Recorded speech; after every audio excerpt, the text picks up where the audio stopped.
Assalamualaikum warahmatullahi wabarakatuh. Halo anak-anak, apa kabar hari ini? Pastinya baik kan? Nah, bertemu lagi bersama saya Afriska Novia Sofiani dengan NPM 2214060030. Nah, di sini Ibu akan menjelaskan materi mengenai apa itu sumber daya alam, contoh sumber daya alam, upaya pelestarian sumber daya alam, dan masalah yang berkaitan dengan sumber daya alam. Yuk simak penjelasannya. Nah, langsung saja materi yang akan kita bahas yaitu sumber daya alam. Yang pertama yaitu pengertian sumber daya alam. Sumber daya alam atau SDA adalah segala sesuatu yang terdapat di alam yang diperlukan manusia untuk memenuhi kebutuhan serta meningkatkan kesejahteraan hidupnya. Sumber daya alam tidak hanya komponen abiotik, tetapi juga komponen biotik. Nah, selanjutnya jenis-jenis sumber daya alam. Sumber daya alam dibagi menjadi dua. Yang pertama, sumber daya alam dapat diperbarui, yaitu kekayaan alam yang memiliki sifat dapat pulih kembali, dibudidayakan, atau dikembangbiakan. Yang kedua yaitu sumber daya alam tidak dapat diperbarui, yang artinya kekayaan alam yang dapat habis apabila digunakan secara terus-menerus.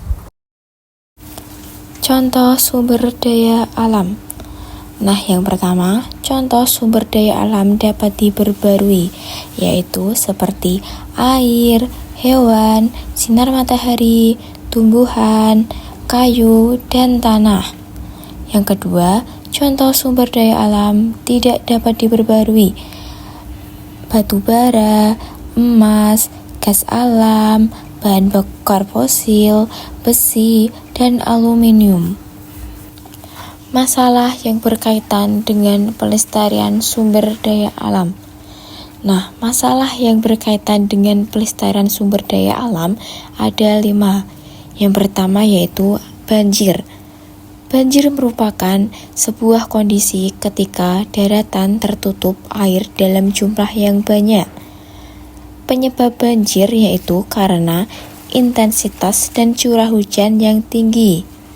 Selain itu juga dapat dikarenakan oleh ulah manusia, yakni berupa pembuangan sampah sembarangan, penebangan hutan secara liar.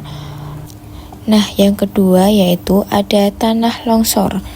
Tanah longsor merupakan perpindahan material pembentuk lereng berupa batuan, bahan rombakan, tanah, atau material campuran tersebut bergerak ke bawah atau keluar lereng.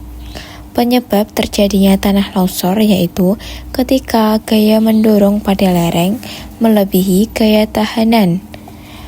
Faktor tambahannya yaitu seperti kondisi batuan dan tanah, curah hujan, struktur geologi, dan penggunaan lahan di lereng. Selain itu, penyebab tanah longsor juga dapat dikategorikan faktor alam dan faktor manusia. Faktor manusia seperti pengundulan hutan, konstruksi lahan, pembukaan hutan secara berlebihan, beban berat pada suatu area, dan aktivitas pertambangan. Nah, yang ketiga yaitu ada kekeringan. Kekeringan yaitu peristiwa kekurangan ketersediaan air pada suatu daerah dalam masa yang lama. Penyebab kekeringan karena suatu wilayah tidak mengalami hujan atau kemarau dalam kurun waktu yang cukup lama, atau curah hujan di bawah normal, sehingga kandungan air di dalam tanah berkurang atau bahkan tidak ada. Nah, dampak kekeringan adalah kurangnya sumber air yang dapat menyebabkan dehidrasi pada manusia. Yang kedua, mempersulit kegiatan manusia seperti mandi, cuci baju, cuci piring, seperti itu. Serta dapat berpengaruh pada pertanian. Tanah yang kering dapat mengurangi produktivitas pertanian dan menekan hasil panen. Yang keempat yaitu gempa bumi. Gempa bumi adalah getaran atau guncangan yang terjadi di permukaan bumi yang disebabkan oleh pergerakan lempeng tektonik yang membentuk kerak bumi. Lempeng-lempeng ini bergerak bersentuhan atau saling menjepit satu sama lain. Selain itu, gempa bumi dapat terjadi karena patahan aktivitas gunung api atau runtuhan batuan. Gempa bumi menimbulkan getaran yang dapat mengakibatkan rusaknya bangunan yang ada. Kerusakan-kerusakan bangunan dapat mengakibatkan aliran listrik terputus, kebocoran pipa, dan tabung gas sehingga menyebabkan ledakan. Dan yang terakhir ada kebakaran hutan. Kebakaran hutan yaitu terbakarnya hutan. Peristiwa terbakarnya hutan, baik secara alami maupun perbuatan manusia, dapat menyebabkan kerusakan lingkungan yang menimbulkan kerugian ekologi, ekonomi, sosial, budaya, dan politik. Pada faktor alam biasanya terjadi saat musim kemarau panjang tiba, sambaran petir, dan erupsi gunung berapi. Sementara pada faktor non-alam biasanya terjadi karena ketelodoran manusia. Upaya pelestarian sumber daya alam adalah upaya pengelolaan sumber daya alam yang bertujuan untuk mempertahankan sifat dan bentuknya. Perubahan yang terjadi diserahkan atau dikembalikan pada alam. Contoh upaya pelestarian sumber daya alam ada 5. Yang pertama ada reboisasi.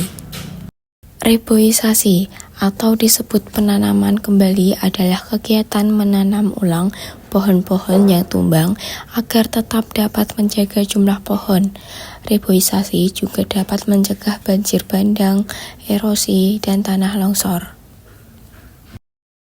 Yang kedua ada menjaga flora dan fauna langka. Dengan menjaga kelestarian hutan dan tidak melakukan pemburuan liar, kita sudah turut menjaga flora dan fauna langka. Dengan begitu, keseimbangan ekosistem tetap terjaga. Yang ketiga yaitu membuang sampah pada tempatnya. Membuang sampah pada tempatnya merupakan tindakan menjaga kebersihan yang sangat sederhana tetapi sangat berpengaruh besar bagi lingkungan, yang dapat meningkatkan kesehatan, mencegah banjir, serta meningkatkan kualitas air dalam menopang kehidupan kita sehari-hari.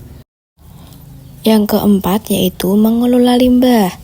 Dengan mengelola limbah, sebelum dibuang dapat menghindari kerusakan alam dan sumber daya alam dan lingkungan dapat terlindungi.